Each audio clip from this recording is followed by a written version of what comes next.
बहुत पहले की बात है। एक शिल्पकार मूर्ति बनाने के लिए जंगल में पत्थर ढूंढने गया।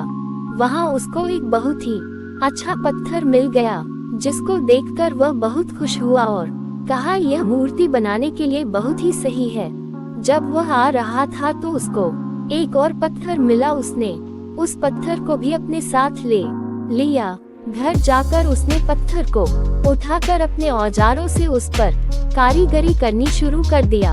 औजारों की चोट जब पत्थर पर हुई तो वह पत्थर बोलने लगा कि मुझको छोड़ दो, इससे मुझे बहुत दर्द हो रहा है। अगर तुम मुझ पर चोट करोगे तो मैं बिखर कर अलग हो जाऊंगा। तुम किसी और पत्थर पर मूर्ति बना लो। पत्थर की बात सुनकर शिल्पकार को दया आ गई। उसने पत्थर को छोड़ दिया और दूसरे पत्थर को लेकर मूर्ति बनाने लगा। वो पत्थर कुछ नहीं बोला। कुछ समय में शिल्पकार ने उस पत्थर से बहुत अच्छी भगवान की मूर्ति बना दी। गांव के लोग मूर्ति बनने के बाद उसको लेने आए। उनने सोचा कि हमें नारियल फोड़ने के लिए एक और पत्थर की जरूरत होगी। उन्होंने वहां रखे पहले पत्थर को भी अपने साथ ले लिया। मूर्ति को ले जाकर उन्होंने मंदिर में सजा दिया और उसके सामने उसी पत्थर को रख दिया।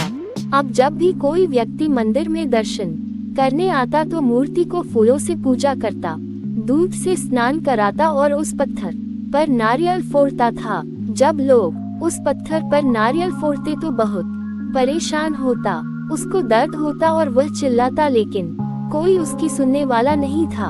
उस पत्थर ने मूर्ति बने पत्थर से बात करी और कहा कि तुम तो बड़े मजे से हो, लोग तो तुम्हारी पूजा करते हैं, तुमको दूध से स्नान कराते हैं और लड्डुओं का प्रसाद चढ़ाते हैं, लेकिन मेरी तो किस्मत ही खराब है, मुझ पर लोग नारियल फोड़ कर जाते हैं।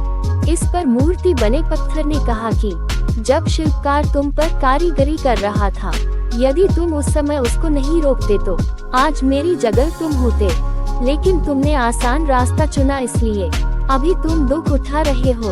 उस पत्थर को मूर्ति बने पत्थर की बात समझ आ गई थी।